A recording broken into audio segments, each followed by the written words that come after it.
Welcome to Marketing Mistakes and How to Avoid Them.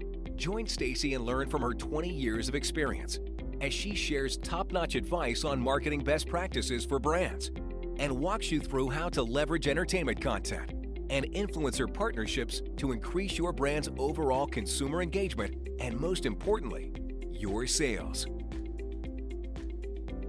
Welcome to another episode of Marketing Mistakes and How to Avoid Them. I'm Stacy Jones, and today I'm going to talk to you about how to get your team to blog and why it's just so important for your company to do so. In my previous podcast, I discussed all the important reasons why we blog and the frustrations with getting your team to blog. And I know it's not an easy task, at least to start, because once you get it down, it just flows from there. In my previous podcast, I talked a lot about the reasons why you want your team to blog. And it's actually incredibly important today in our inbound content era. Getting your team to blog can mean the difference between potential clients finding you when they search Google to only finding your competitors. And I know it works. We've gotten a tremendous number of clients who come to us after they've read one or more, sometimes even a dozen plus, blogs our team has written. And you know what is the best thing about it? When these brands and agencies come to us, they're already somewhat sold in. We don't have to explain really what we do. We don't have to pitch them. They came to us because the expertise opinion we paint a picture of, which is absolutely based in reality, answers a need they have. It provides a solution that they need, and our blogs lead them right to us. I realize that writing blogs is not an easy pill for everyone to swallow. But the thing is, I have yet to meet anyone who is not, or cannot be helped to be, a good writer, if they can find a topic they feel passionately about.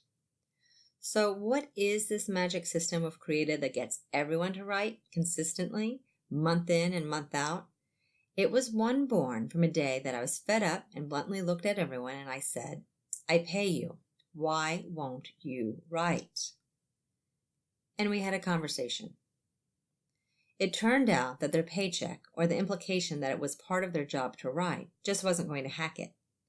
One team member suggested I dock their pay if the team didn't write. Well, California law, as well as federal law, doesn't really allow that to happen legally with salaried employees. So that was not a solution, and it wasn't a solution I would have felt good about doing either. Another team member said, why don't I give them something if they wrote, whether that was money or a tangible object? And of course, as a business owner, I sat there thinking, I'm already paying you. So that wasn't going to really cut it either. But it did start me to think about other solutions. Any agency or brand owner or executive who has been working these last 20 years can tell you the world we live in today is not what we entered the workplace with. We killed ourselves on overtime. We put work as the first priority. We eyed that potential higher paycheck as a golden prize along with career advancement. And that simply isn't what the workforce today is comprised of. So what is it? What is that special sauce that gets people to go beyond and to do what is needed? Honestly, it's peer pressure. My goal with Hollywood Branded has always been to create a team environment where we help one another out and we help our clients out too. Positive reinforcement versus negative. We grow as a company, we grow as a team, you grow as an individual, with perks that support that. And that is a core value that if an employee doesn't have, they can guarantee themselves that they will not be an employee for long. It's my expectation, a boundary I won't allow crossed, and it took a long time for me to get there. So going back to that statement of peer pressure, what I mean by that is, I realize that while some people always drive themselves to do their part, others don't have that drive, and they need a little help or push to get them to that other side. So our incentive program to write blogs is really simple, but it starts out with a few different things to keep in mind. The first thing, you need to determine how many blogs need to be written per individual. We have a set number of blogs each person has to write. Most people have 2 blogs a month. Others who might have tremendous other responsibilities that are of great value to the company, only 1. We then create a checkoff list. We have a form for each month with everyone's name on it that provides a box that can be checked off when each blog is written, and it's on the wall in a center location in our office that everyone can visit. Every time a person turns in their blog, they can check off that they have done so, very publicly with a big fat red marker. We also set due dates. When we started this incentive program, the due date was last day of the month, which meant that if the month was on a Sunday, I had people turning in blogs that Sunday afternoon. And it also meant that some people kind of forgot over the weekend, so now we have a date in the middle of the month and just prior to the end of the month. Because in all honesty, your team is made up of primarily procrastinators. I haven't met one that's not. Everyone just is. And that last day means the whole day will be spent writing all of their blogs at once otherwise. So you do need to break up the due dates. You also need to assign topic idea starters. Don't just let your team come up with their own topic to start, because you will, and I promise you this, get some things written on topics that are quite surprising. You can keep a list of topics that you update from articles you read or ideas you have and post them to a shareable document. It really does help to just provide a kind of idea that people can follow, and eventually they'll go off on their own and find their own content to write. You also need to write example blogs. You need to set up a layout that everyone is going to follow. Obviously, you want an intro, at least several supporting paragraphs, and a conclusion. But what else do you want? How do you want titles to be formatted? Where do you want your line breaks to occur? And what about natural locations for other blogs your team's written to be reintroduced in the conversation and called out? Plus, call to action graphics, those are CTAs, and well, so much more. If you can get your team to write and create the headers and format in such a way as you'll be publishing, it makes it a lot easier to have a consistent brand style and not to spend hours trying to reformat everything. I've spent hours before. It's the same as a brand style guide. Figure out how you want everything to look before you start writing. Then you're also going to want to set the blog tone. You need to set this tone. It's incredibly important. While everyone can be credited with being the writer of their blogs, they do need to speak in the voice of the company overall. You can't have one blog that says XYZ is great and another that says XYZ is bad. And you also need everyone to know that the voice of their writing directly impacts what people think of the company as a whole, beyond what people will think just of them. So stay away from politics, stay away from anything that might be controversial, because that's going to rub off on the company as well. And then the next thing you do is you celebrate when everyone turns in a blog. Yep, that's our incentive program. When, not if, everyone turns in a blog, we celebrate by having a team lunch bought for everyone. And I'm not saying it has to be a grandiose lunch. We've done CPK, we've done islands, we've had Shake Shack the other day. It's the fact that everyone is getting to be a part of the team lunch, and that maybe it's a little bad for you and a lot yummy. And then there's that whole thing, the peer pressure aspect. I mentioned it before. I was relying a lot on peer pressure to get these blogs written. My goal was to have everyone see who had not yet turned in their blogs and have the team poke them, prod them, catcall them, anything, whatever it took, so long it was not me poking them to write their blog.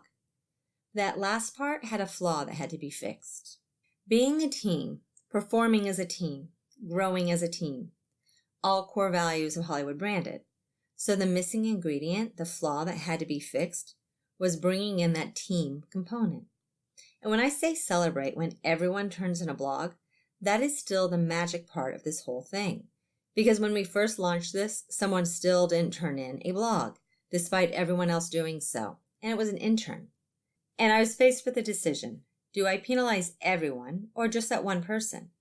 That would have been just mean and not constructive to building a team environment. So this is what I came up with, and it's quite simple. When we have a client project that is due, and for whatever reason someone doesn't pull their weight on it, we still have to do the project. We still have to submit it, and our team does step up and do that. That's just a no-brainer. You can't not do that. So why would an internal project be any different? And it's not, because we've made Hollywood Branded our client. Our focus in getting the agency's required tasks done is just as important as getting our clients' tasks done. There is not an option to lose. We do not fail. And we do write every last one of those blogs that were assigned to be written. The entire team is responsible for doing their pokes and prods and learning how to better poke and prod, including the interns, which helps them grow their own management skills. And if that individual, whether employee or intern, fails, then the way to finishing that task is still up to the team to do. And I had to say that out loud for everyone to get it, and really for me to get it too. which means that now, if anyone, doesn't write the required blogs, then someone else is absolutely responsible for picking up the ball and getting it down the field, into the goal. They can be the hero of the game, as long as the entire team wins. And it's working. We have a blog lunch every month. I'm much less stressed about how to accomplish it, and I'm getting more sleep on Sunday nights, which in turn likely makes my employees a little happier to be around me on Monday mornings, and my family too. All of our content marketing has one goal: to teach, solve problems, and provide information that no one else does, and we do it in great abundance.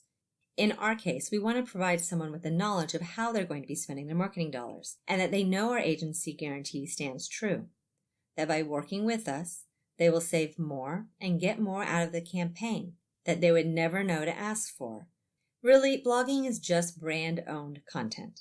And while I certainly believe every brand, whether targeting consumers or businesses, should have an active voice, what really matters is that the brand has any voice. So if your brand isn't ready to start blogging and creating content, think about ways you can leverage third-party voices, like influencers and other content creators, and find ways to create brilliant product placement programs where your brand becomes interwoven into the social posts, the TV shows, music lyrics, or feature films. And make sure you stop by HollywoodBranded.com for more tips. You'll also find our library, which has infographics, our white papers, our ebooks and videos, and of course our blog.hollywoodbranded.com, which has over 700 blogs, providing helpful hints on how to make brand influencer and entertainment content partnerships a success from the get-go. That's it for this episode. I hope it was helpful. And please, let me know if you have any feedback. I'll see you next week. And as always, if you need a little or a lot of help, my agency, Hollywood Branded, is here to lend a hand. If you'd leave a review or any questions I can address in the future, I'd really appreciate it, as your feedback helps me know my advice is valuable and interesting to you. Are you ready to make the magic of product placement, celebrity event activations, or influencer partnerships help your sales? Visit HollywoodBranded.com to gain access to free content to learn which key tactics best fit your brand. You'll find surveys, webinars, daily blogs, ebooks, and guides, all created to make sure you have access to the best possible marketing practices. Let's make that entertainment marketing magic happen for you.